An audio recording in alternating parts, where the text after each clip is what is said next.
Everybody, it's Richard Harris and Scott Lee's here with another edition of the Surf and Sales podcast brought to you by Find'em, Gong, Lead 411, Vidyard, and who else are we leaving out, Scott? Is that it? Perception Predict. Reception Predict, our good friends over there. So thank you for our sponsors. I'm going to introduce Susan by her first name. I'm going to let her pronounce her last name so I don't brutalize it. But Susan, please introduce yourself. Tell everybody also like what your organization does and the kind of things you do so they have some context from where your answers are coming from. Hi guys, thank you for having me. My name is Susan Ibitz. It's pronounced like on the first letter. My title is human behavior hacker, and I always say some people hack computers, I hack humans. In lame terms, I'm a profiler. I mastered for the last 28 years all the channels and behavior that are micro expression, body language, statement analysis, forensic analysis, personality types, face reading profiling, and now I'm doing face reading with mask. And what I do is the same. What sometimes change is on the channels, then either I or the company I represent, Human Behavioral Lab, we do consulting or training. And basically we have two groups. We have hosted negotiators, police, and lawyers. And the second groups is realtors, sales, and managers. Why? Because there are certain things that you cannot teach to one group to another for security reasons. So we have the two groups and I have fun doing it both. And lately I've been working a lot of helping sales rep to do profiling since we don't have happy hour, we don't go for coffee, we don't go for lunch. So instead to be afraid or against Zoom, actually we have an advantage that we didn't have before. I can see your hands, I can see your expressions, I can read your face, and I can pay attention to the words you use and how they're compared with your body. So I'm teaching you to stop being afraid to this. This is amazing. I'm so fascinated by all of this already. So you are just now starting to work with sales people? This has not been a part of your background in business for that long. Is that correct? No, I always work with salespeople, but it was more like less exposure because I didn't like the exposure. But since everything moved to the media, like my team says, like, Susan, you need to put it out. So we were working with 500 Fortune companies, and we moved to small companies where the transition between knowing the problem, asking for a solution, and developing the solution is faster because the cycle is faster, the decisions are faster. So on the last 9 months is where we start working strongly in sales reps training, because as one of the groups who get more lost and like, now what? Yeah. We don't have any of the tools that we had before. So we work more in helping to understand the technology and profiling people in a different way. But sales rep has been one of my bread and butter as realtors too. So with the shift to online, right? And the video, and we could even talk about masks too.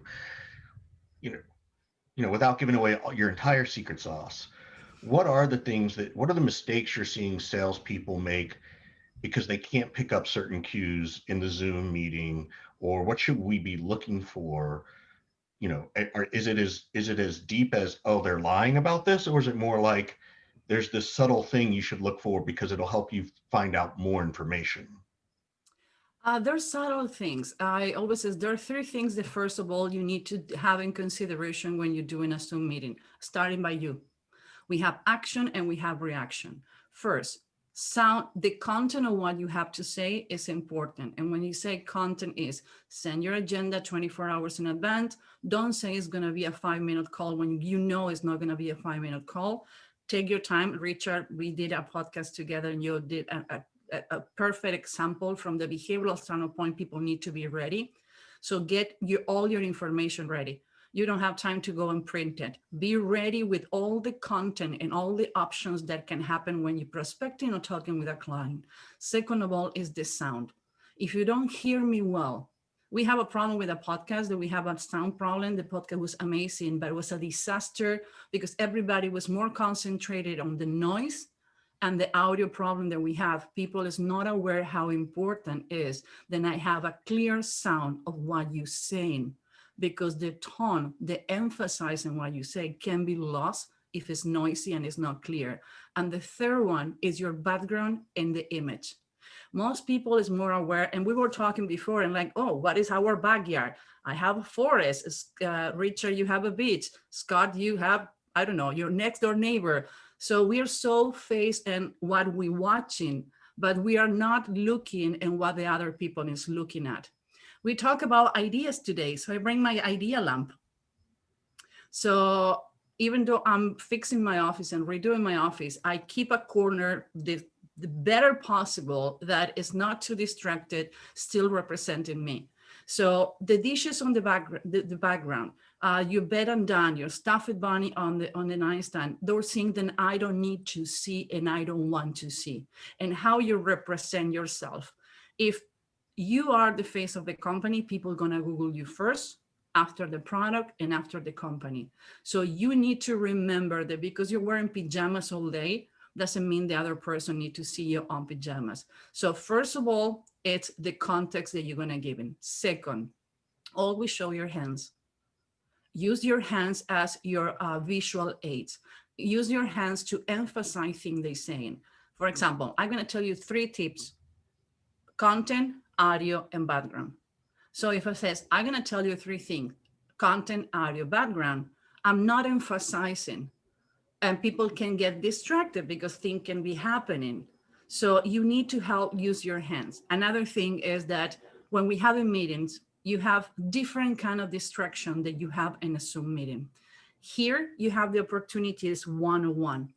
You can concentrate to have a short meeting and pick up cues on the person that you're talking, because you don't have externals distraction, like when you're having a coffee or you're having a drink and the person is looking what is happening around. Make sure that you're looking at the person and you're looking at the camera. Put a sticker on the top of the camera so you remember where the camera is located. Show your torso from the umbilical cord up. Give some space. Sorry, give it some space to your hands.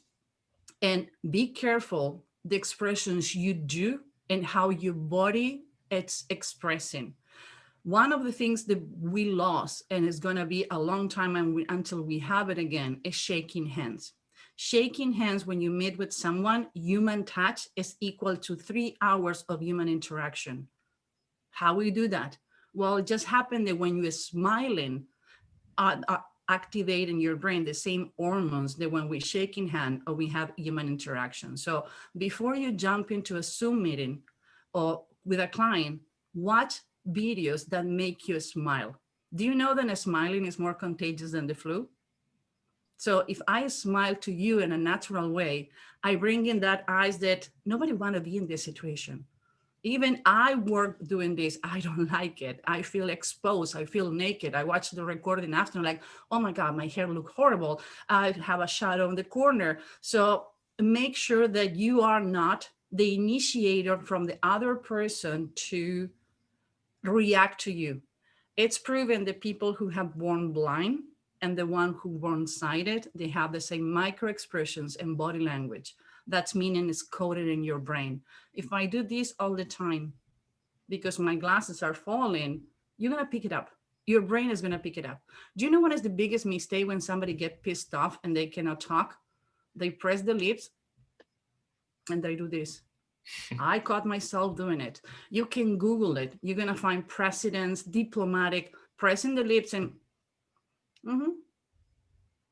Richard, I've never been so nervous to have any expression on my face right now, or any movements or gestures whatsoever. I need to sit back. I need to lower my camera.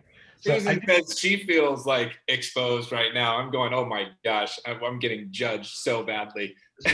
Another thing, for people who are listening, you need to go watch this one on YouTube, because I think that not only is Susan suggesting all these things, she's doing them. So she is absolutely practicing what she preaches, and I think it's fantastic. A question for you, because I have this issue, and I even know if I put the camera on top of the computer, I'll look at the camera versus looking at you, and I'm always trying to balance, when should I be looking at Susan? And I assume it's when she's talking versus looking at the camera, or should I be looking at the camera when Susan's talking so Susan can tell that I'm looking at her? Like, what's the, how I do you, assume you have two monitors, no? not today, but yes. Yeah, because I see your eyes going to one side when you're looking on the camera and another side when you're looking to me. Advice, you can determine, and at least in Zoom, how you want to get the view. Advice, put the view on the top of the Zoom meeting. So you have all the people that you're talking, except that it's a meeting with 20 people, that it's a fruit salad, but try to put the view below the camera. So when I look it at you, it's still looking at the camera.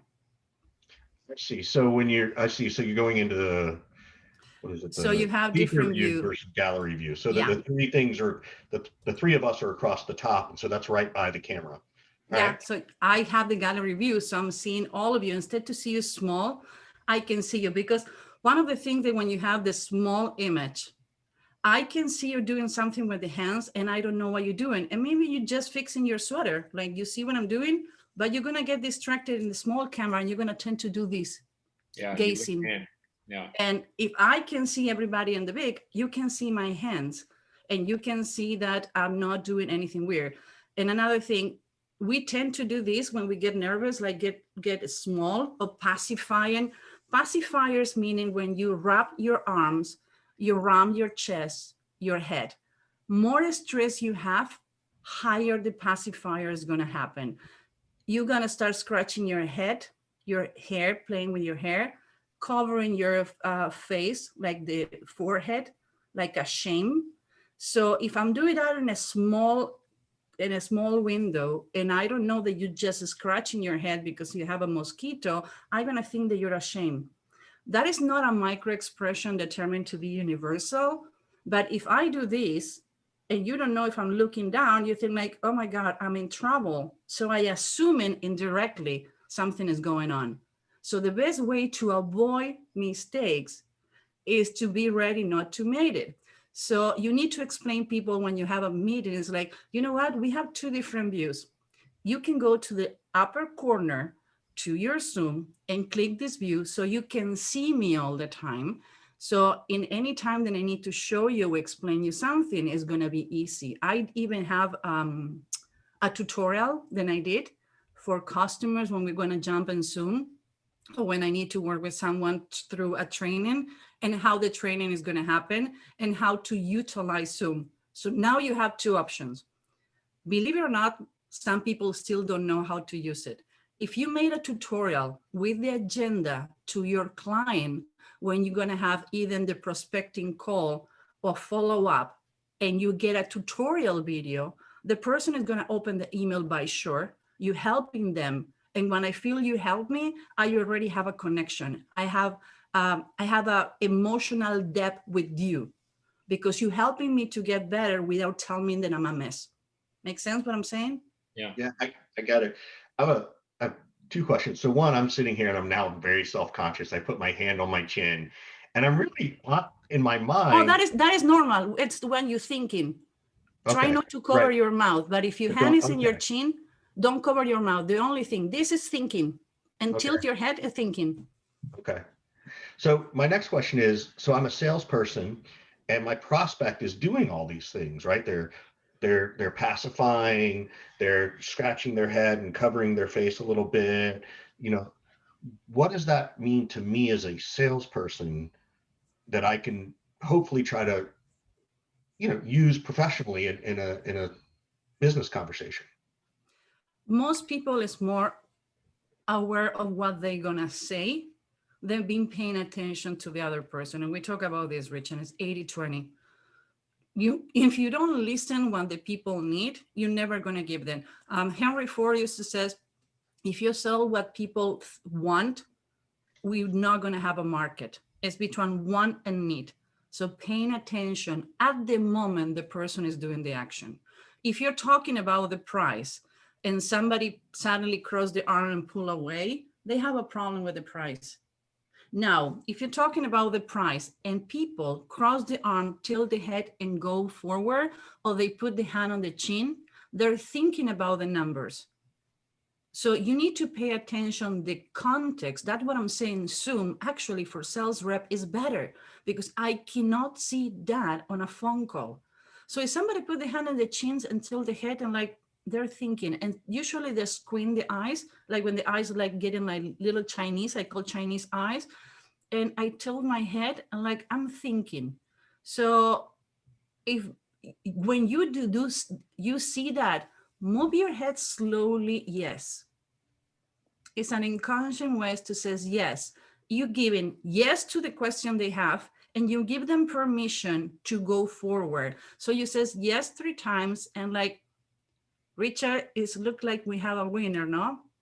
But like everything, maybe are questions that you want me to reply to you, because everybody has questions. Let me know what, how can I help you? Don't, I says, what is your doubt? Now, because I am better in your house, in your head is a doubt. Is not helping you. So how can I help you? And use your hands. How I point myself can help you, and open your hands open. When you're gonna approach to an animal, or you're gonna approach another person and you don't wanna be a threat, you open your hands. So how, pointing myself, I can help you, and open your hands. And again, tilt the head. If I says, you have any problem, you have any doubt, I already have a problem, because you put me in conscience that it's a problem, not an answer that I need from you. One of the things that salespeople try to do and struggle with all the time is sussing out, is this person telling me the truth? Are they giving me the real problems, or are we getting like surface rebuttals versus deep down pain? And are they really interested, or are they just kind of pacifying me and trying not to be rude and just like shove me off the phone? So I'm on, let's say that we're on these Zoom calls. How should a salesperson be, what should they be looking for? What should they be looking for in terms of tells of whether or not their prospect is genuinely interested, or just kind of pacifying them? I always say the best way to mirror someone is with words. And we're going to do an exercise after I give you some tips. It's yes or no questions. So if you make a question regarding that, are you ready to do the project? Well, it's not an answer. Well, I need to think, and maybe I need to, well, I need to think, maybe. So they're not concrete, they're words that extend it. Now, if I ask a question, if I reply a question with a question, and you says, Susan, are you thinking about the product? If I'm thinking about the product, we are in a discovery call. Why you answer me with a question? So that is a really cold demand. Another one is like Richard actually taught me, is you need to identify if the person pulling the trigger is the person you're talking. My style, or the one at least that I teach, is like, get a conversation and not a question. It says, hey, Scott, I never talked to you before. It must be hard to go through all this estimated and budgeting and working from home. Or like, oh no, I'm just collecting the information. I'm going to send them to my boss. So first I empathize with you. I says, it must be hard to be doing all this job without meeting in person. Like, well, I never done it before. If you establish a conversation, you're going to have more information than if I point you.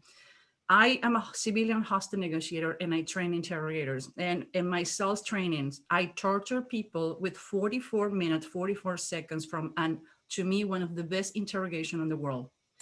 And it says, this guy make a colonel confess that he's a serial killer and going to spend his life in jail. Why you cannot get information from your customer needs? It's about the words you use, ego up the other person, eat your ego, use the pause on a right way. People don't know how to do pause. So if I says, Scott, you have been in underground London. You like London, or you like the Beatles only? I like both. Yeah. So I know that from the sign that you have in your office. I inquire you, I learn things about you without making questions. I establish a conversation. Have you been on where the picture of the Beatles were taking their walking? You did the picture too? So that is a way to establish rapport, make questions, and know about you. The same way you need to learn about the person. It's like, how many people you are working usually in your team? You always do meetings on the Zoom. You start going to the office one-on-one. You prefer to have group meetings, or you meet one-on-one with your team. Like, well, I don't have a team. I make all the decisions. Bingo. You need to convince only one person, but always need to be on a conversation. And the best way to establish rapport is mirroring other person. But most people, actually from the 1,000 MBAs in United States, only 16 talking about sales. None of them show or teach you how to do behavior. That is something the sales rep need to learn. Why is that? And Why is that, you think? because people don't considering that sales is a craft, a science, and a behavior. So you need three of them. You can be the best sales rep on the world, but it's always a room for improvement. And you need to know how to apply behavior to that. We have so many myths. The crossing the arm is negative. 93% of the expression are happening in body language. Is not true. It was a study. That's it. Or for example, that you need to mirror on everyone. Like I told you, we have a paleo connection in our brain. If I do not know what I'm mirroring, I can be a self-suicide. Contempt, there is only one side of the mouth, this, meaning that I feel superior to you. And most crooked smile are activating doubt in my brain. So if you do that because I think you're smiling and I do the same, actually I have a collide conflict. Conflict, yeah. So ask me any question and I'm gonna teach you, no, not teach you. I'm gonna show you how you can mirror in somebody with words is safe, more effective, and faster. Any question, you guys? I'm wondering if Halloween is your favorite holiday. Halloween is my favorite holiday because I love skulls. Yeah. If I would say yes, you didn't gather information. I didn't establish rapport. I answer your question with part of your question. Halloween is I love Halloween because I love skulls. I give you I answer to you with part of your question. Second, I give you personal information. And I stress on that. Now you feel permitted, and in certain point, like, now I need to share something private about me. What about you? You like Halloween? I love Halloween, and I was looking at the skeletons in your backdrop. Oh, last weekend for me was holiday party. I went through all the stores that I found to buy all the sales on November 1st from the skull. So yeah, I have skulls doing a stretch. Yeah, I have it all. We have two like 6-foot skeletons that were hanging out on our patio all of October. So as soon as I saw those skeletons in your background, I thought, oh, we have something in common. That was one of the first things that I thought of actually when you first jumped on the Zoom. You see what we did? We start talking about still knowing each other, bringing rapport, and not to do the, yeah, how is the weather? And you're like, yeah, COVID is horrible. Yeah, I have a friend who's sick. Take away from the negative. People is going to remember the first part of the meeting and is going to remember the last part of the meeting. And people is Warren Buffett and Maya Angelou saying a different way, but it's the same. People is going to remember how you make them feel more than what you says and what you did. If I make you feel comfortable, I don't know where you're coming from. I don't know if you're living alone and you're depressed. I don't know if I'm your 5th call and you don't want to take it.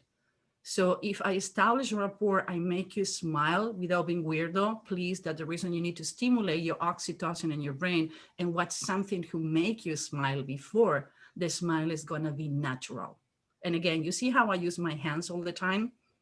I'm emphasizing what I'm saying. So to me, it's the best way to create rapport. My mind is blowing up on things. So bring it on, Richard. Yeah. So I think one of my questions, because particularly in the sales world, right? Everybody has gravitated to Chris Voss, right? The hostage negotiator and never split the difference. Um, I guess my question is, do you think you're better than him? You know what is the funny part? Chris Voss and myself, we never was formally introduced. I write an email to Chris, he never replies. So Chris, if you listen to me, check your emails. 2 years ago, we were invited to a Negotiation Ninja podcast. And at the end of the day, Mark Raffan said me like, congrats, you and Chris Voss are the highest download on the podcast on the story of Negotiation Ninja. And like, are you kidding me?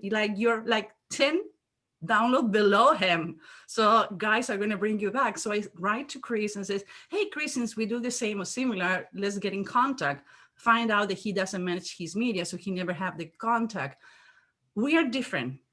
He was an FBI international hostage negotiator that was so good, he never had a passport. He was negotiating around the world without leaving the United States.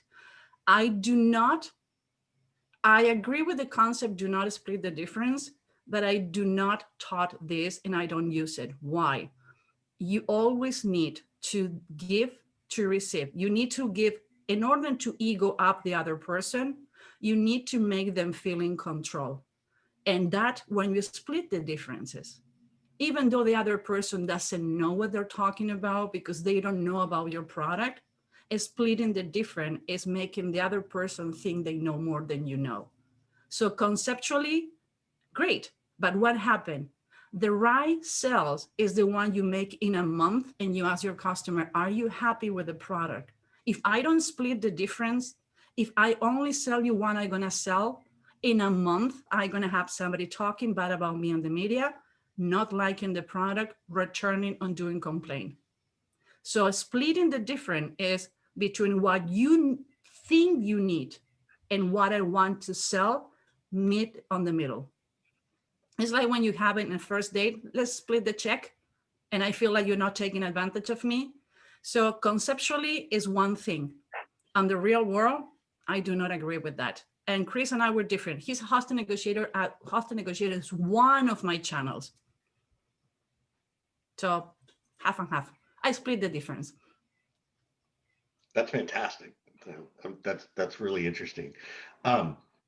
What are some of the things that this is the hard part that I see in sales where it gets to be the end of the month, the end of the quarter, the end of the year, and all of a sudden everybody goes on a fire sale, right? Everybody starts discounting. What kind of coaching and advice can you give to people to not have to discount so heavily?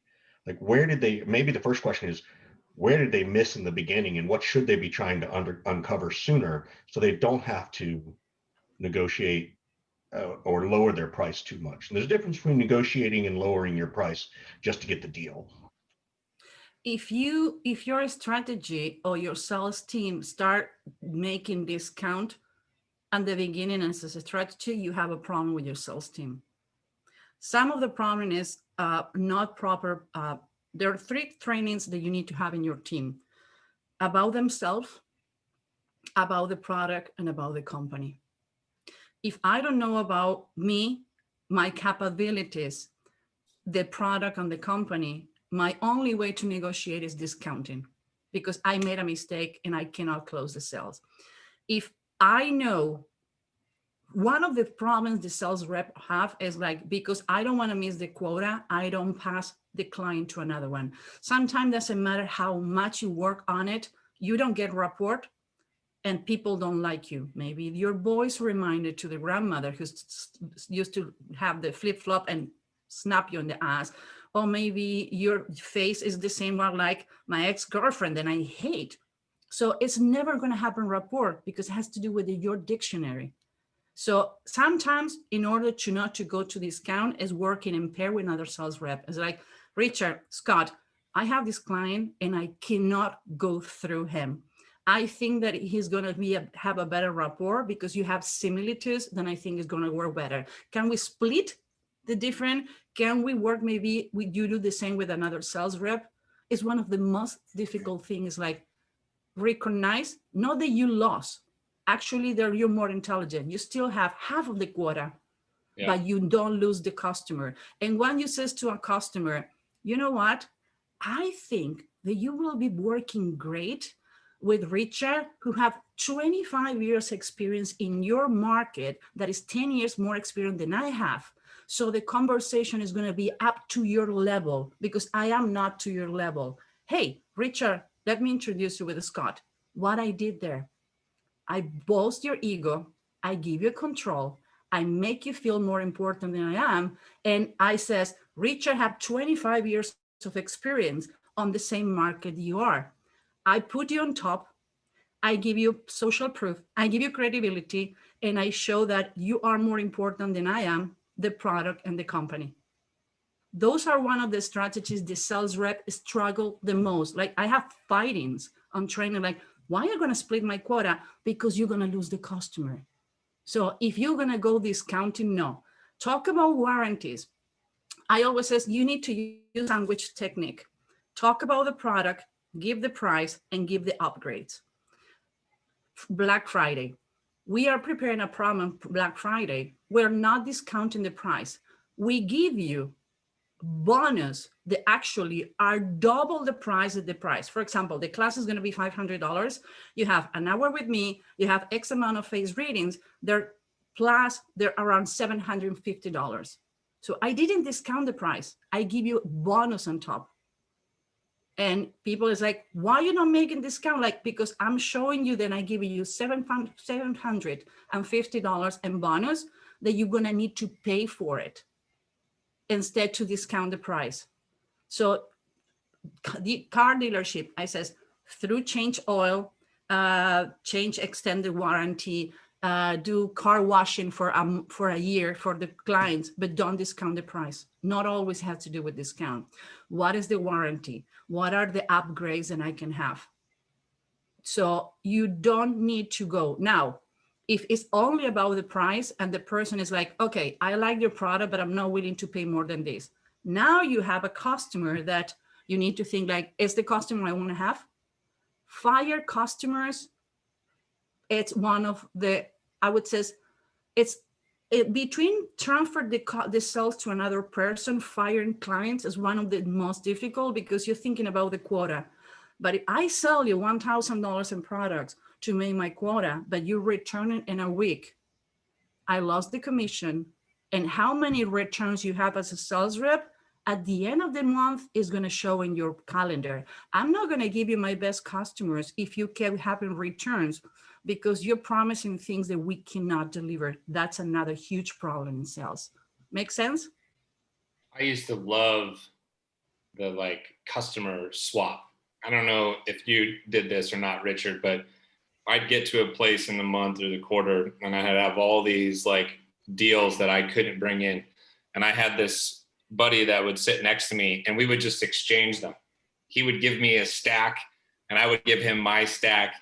And we just, said, we're going to split it, whatever we close. But there's some of them that are just not going to resonate with me that might resonate with you. So I love that call out. I haven't heard anybody mention that in quite a while. I want to go back.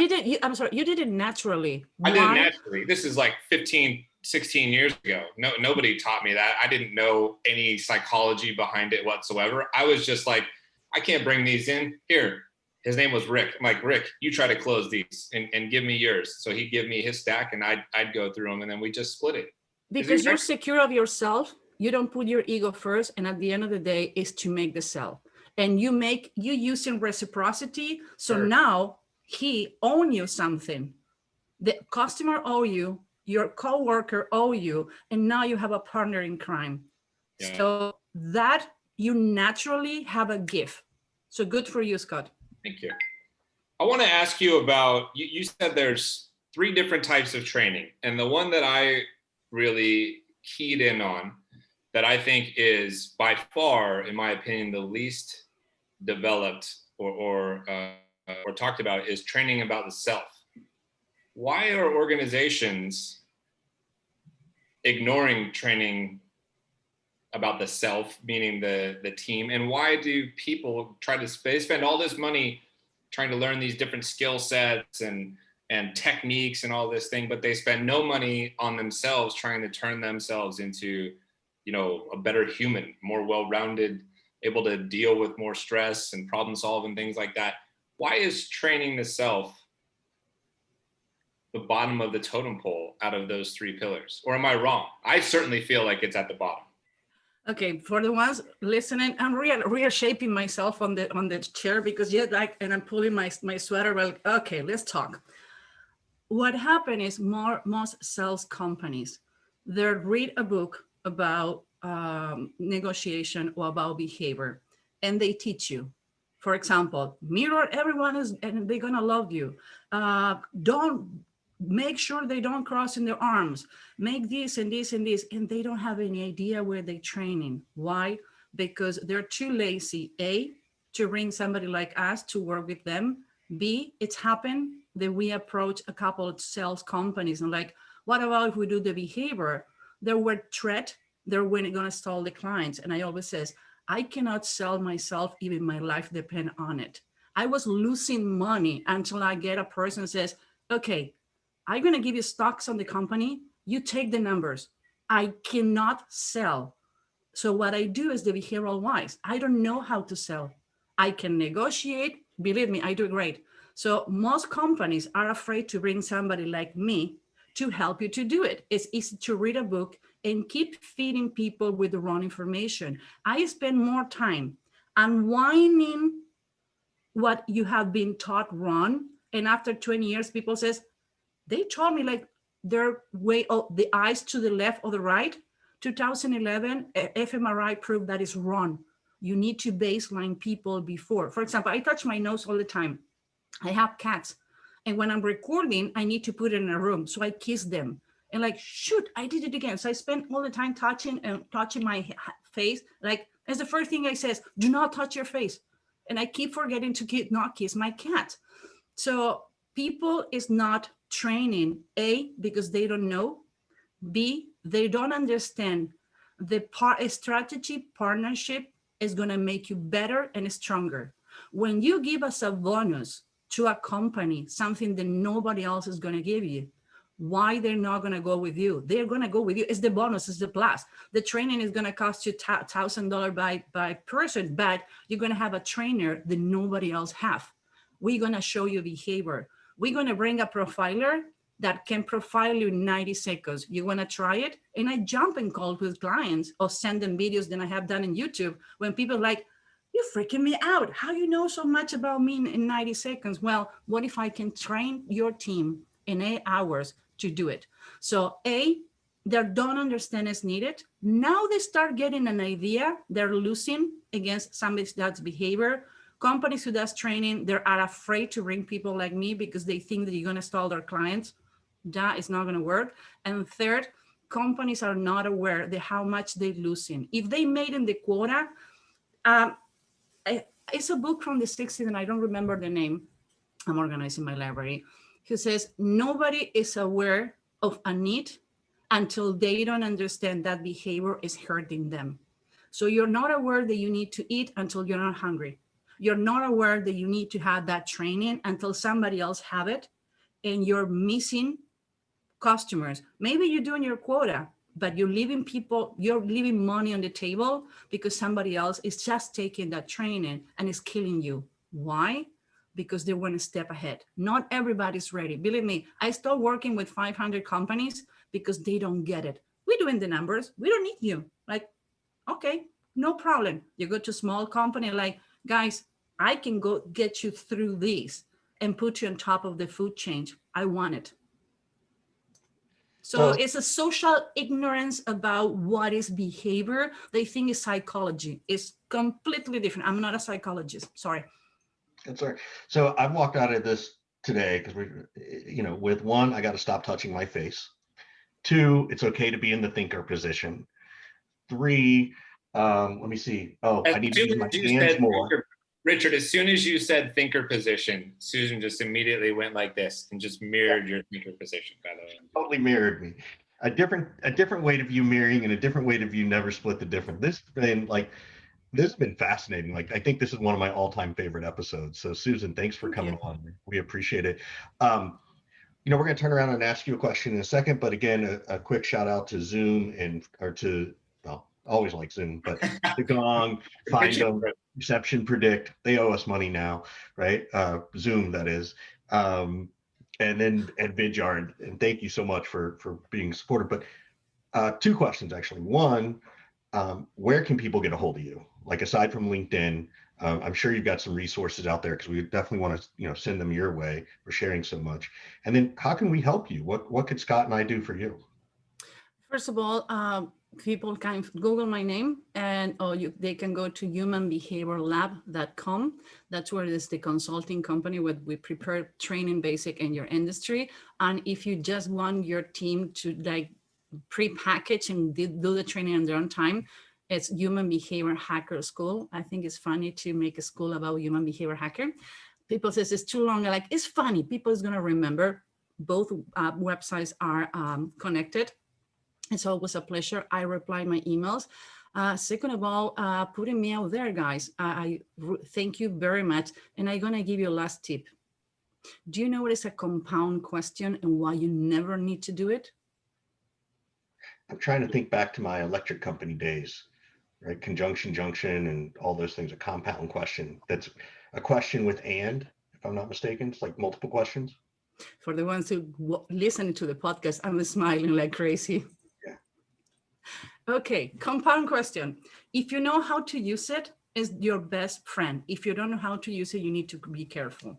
If I says to not to go to you, Richard, all the time, Scott, what do you have for dinner last night? And one time you went to bed. You're gonna choose. You're asking me for real. I had pasta and I went to bed at 11:30.